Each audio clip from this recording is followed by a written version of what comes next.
Hello everyone, Statname here. We continue to study the best players of different stakes. And today we have a guy from Romania with this kind of weird nickname. He plays at 888 Poker. I actually know the guy. We played a couple of times together. And he mainly plays from NL 50 to NL 200. Although he tried playing higher stakes as well. His all-time win rate is 11.4 big blinds per 100 for 1.3 million hands. But if we check his stats for last 12 months, for last year, his win rate is almost 15 big blinds per 100 for 171k hands. What's remarkable about this player? Well, first of all, he is a very disciplined player. He definitely knows how to fold. He never goes over the top with aggression. He is also really good at choosing spots where to play, to actually play his hands. And all of this leads to such great results. And this is the approach we highly recommend to pretty much every poker beginner. And also to those who want to climb up the stakes and who wants to try a stake that is higher. As always, we will go over 3 hands from this guy. First one, pocket sixes. We open on the cutoff and get called by the small blind. Let's see who is the guy we are facing here. Here he is, clearly a recreational player with a huge VPIP. He pretty much plays every hand he's dealt. His 1-1 soft flop is 50%. His aggression frequency is huge, pretty much on every street, especially on the river. And all in all, it's a perfect opponent. It is the guy we always want at our tables. We had a set on the flop. This is the hand we want to play for stacks against this guy, even for 200 BB stacks. And knowing this, our hero starts blowing up the pot pretty much right away, using this 2x pot overbet sizing. Well, of course, it's a value bet, and villain calls.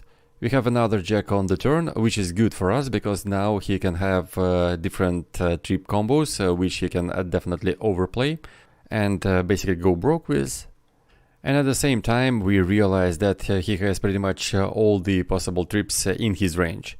Even Jack Deuce offsuit is a very likely combo for him. So we overbet again, he again calls, and we have a king of diamonds on the river. A very good card actually for us because now, well, yes, we lose to King Jack now, but it also completes a straight for Queen 10 combos, and I assume he has Queen 10 in his range. And since there are more possible Queen 10 combos than King Jack combos, I think King on the River is a good card for us. And at the same time, King is not a scary card for his trip combos. So if he has even Jack Deuce offsuit, he would still call down. So yeah, we shove in the end, betting around 2x pot again, and he calls and shows Jack 10. Exactly what we were expecting, and we win a huge pot. Next hand, Jack 9 offsuit on the button. We open, get a min raise, min 3 bet from the big blind. Let's see who he is. Okay, it's a recreational player as well, 67-25. Well, we can clearly see that our hero knows how to select tables. His 3-bet is huge, almost 23%. His aggression frequency is quite high, and he has a huge gap between won money at showdown and won when soft flop. When we see the difference of more than 15%, it means that the player is very aggressive. Here we have a difference of 21 points. So yeah, this guy is very aggressive. And of course we call this 3-bet. Pot odds are way too good and his range is very wide. We had a top pair on a quite dry flop and hero chooses this quite weird sizing. He min bets, probably with an idea to induce a raise from this recreational player. We can take a look at his stats again, and we see that his raise percentage on the flop is quite high, 38%. And this is what we get, he shoves. And considering his high aggression and the fact that he plays a lot of hands pre-flop, and he 3-bets a lot of hands pre-flop, I like calling here with this hand.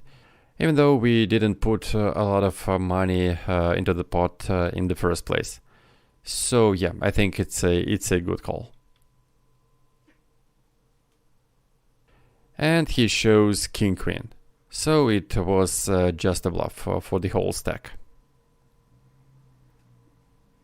And the final hand for today, we are on the big blind, opponent limps in the cutoff, and we answer with a min ISO raise. Okay, let's take a look at our opponent.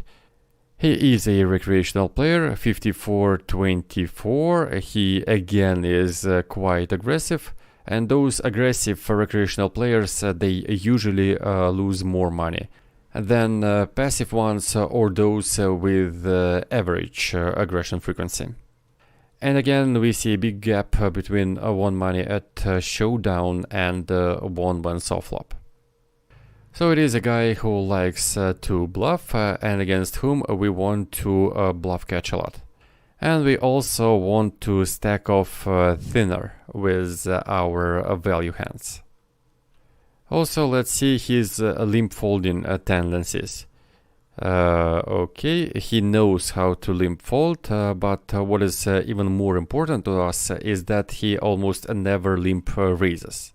Usually those aggressive guys like to limp re-raise, and against a guy who limp re-raises like, I don't know, 10%, we of course don't want to ISO raise a hand like Queen 8 suited. But against a guy who pretty much never limp re-raises, it's a fine play.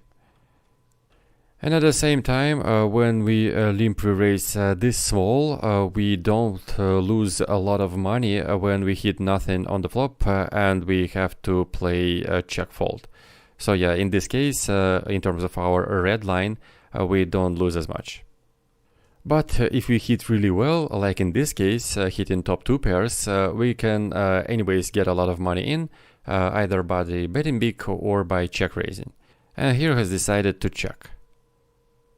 Well, taking his aggression into account and the fact that he really likes to c-bet, he is very aggressive in terms of betting overall, I like this idea of checking and playing a check raise against this guy, putting more money into the pot this way, but this time he checks back.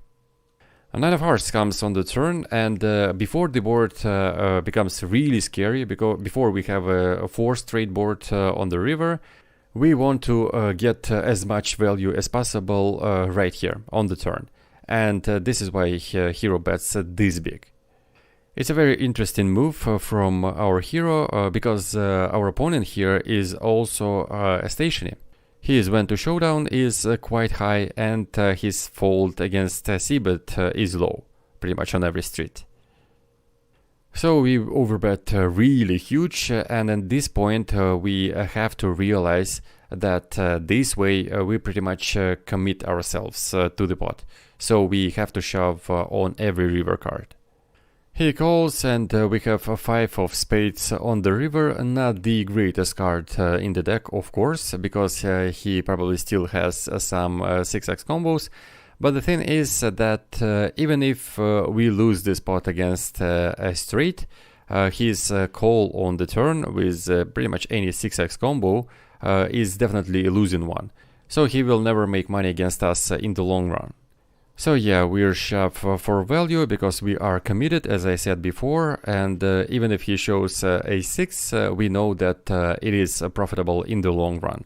But he calls and shows 8-7. A top pair that is weaker than ours. And this is it for today. Thank you very much for watching, and have a nice day.